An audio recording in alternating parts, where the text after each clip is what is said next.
Hey folks, welcome to the Kira Banks Show. On this week's episode, we have week 22 of a year of self-love journal. And this week's affirmation is, not only do I completely love myself, I really like myself.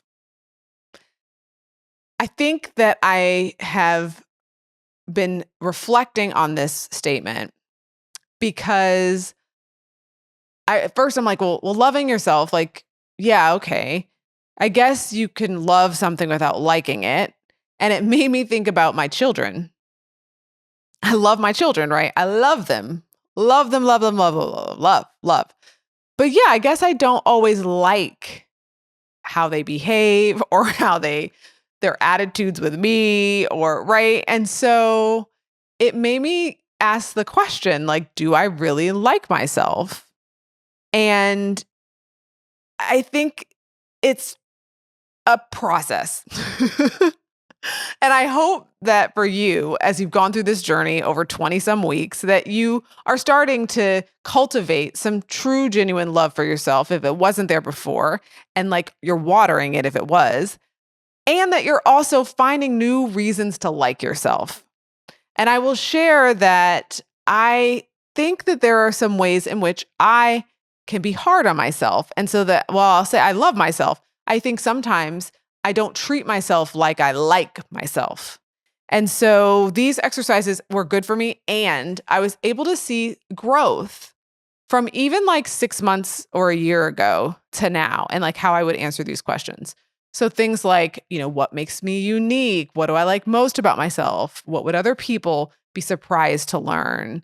For me, I think that so often in my life, what gets reflected back to me about me is that I'm smart, that I'm well-spoken, and so those sorts of like external things get given to me.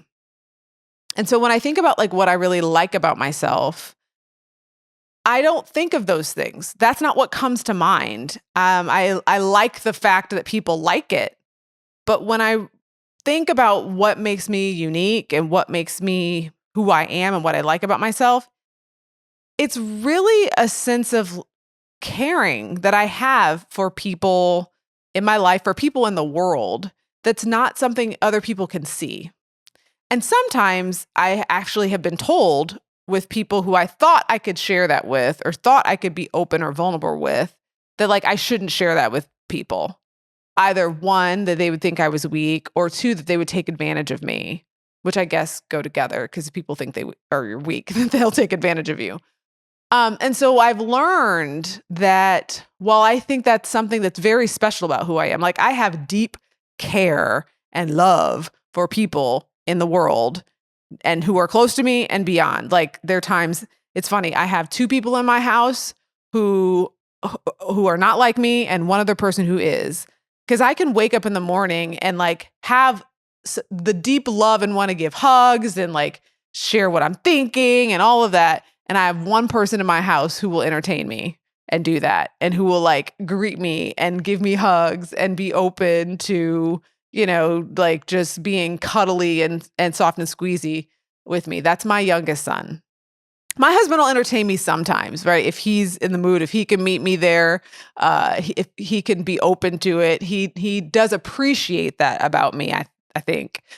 But that's what I feel like. I feel like I have a lot of care and love to give, and I don't know that everyone else orients themselves that way, and that's okay. So I'm even as I'm sharing this, I'm like, how does that come off that I'm like a caring person and I like to be cuddly and sweet and soft at times? Like, I think that that's something some people would be surprised to hear, because I've often been told you're very direct, you're very, about business, you're very, I'm doing this with my hands. Like if you're listening to this on audio and not video, you can't see that I'm doing like boundaries or a box.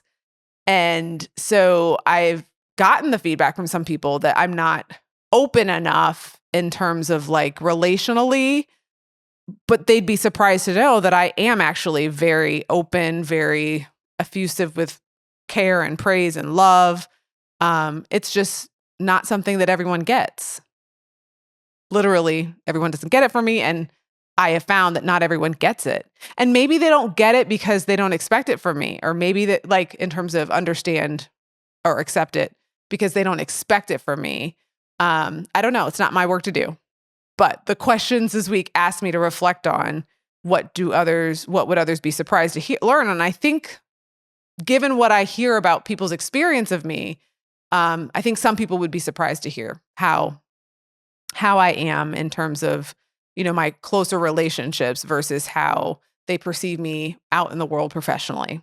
And so I will say that it has taken some time in my life to like that part of who I am and to not hide it or think it's too much, because for some people, they act like it is too much. It is too much for some people. And so that has been a way that I am growing and not only loving myself in the way that I am. And it's like, is there such thing as too many hugs? No. Like my son last night, he was like, "Did I give you a hug before I went?" Like he was going up to bed and he had, but I was like, "I think you did, but I'll take another." And of course he entertained me and came down and gave me another great hug. And so I just share that to say, I have seen growth in myself and being able to like accept that part of me and not judge it or hide it and know it's just not for everyone. And that's okay.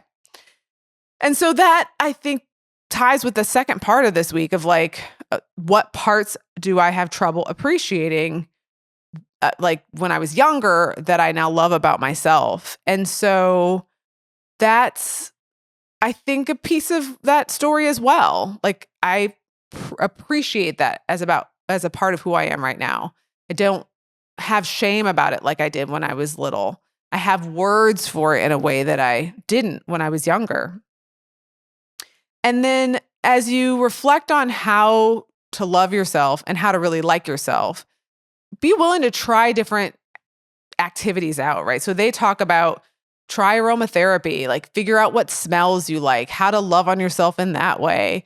Also think about the qualities that people you really care about, you're in your friend circle and your relationships, what qualities do they have? And then think about, what do I have those qualities? And is there a way to be my own best friend? So if you remember, last week in terms of, trying to figure out, or was it a couple weeks ago, around being, thinking of your cheerleaders and then like being your own cheerleader, your kind of power playlist. This is similar of like, all right, if you see these qualities in other people and you really like how this person is, and maybe even you really like how they are in relationship to you, what does it look like to be that way for yourself, to you? This idea of being your own best friend. And then I think you want to continue to be curious that even though you are cultivating the sense of love, how do you make sure you're also cultivating a sense of like?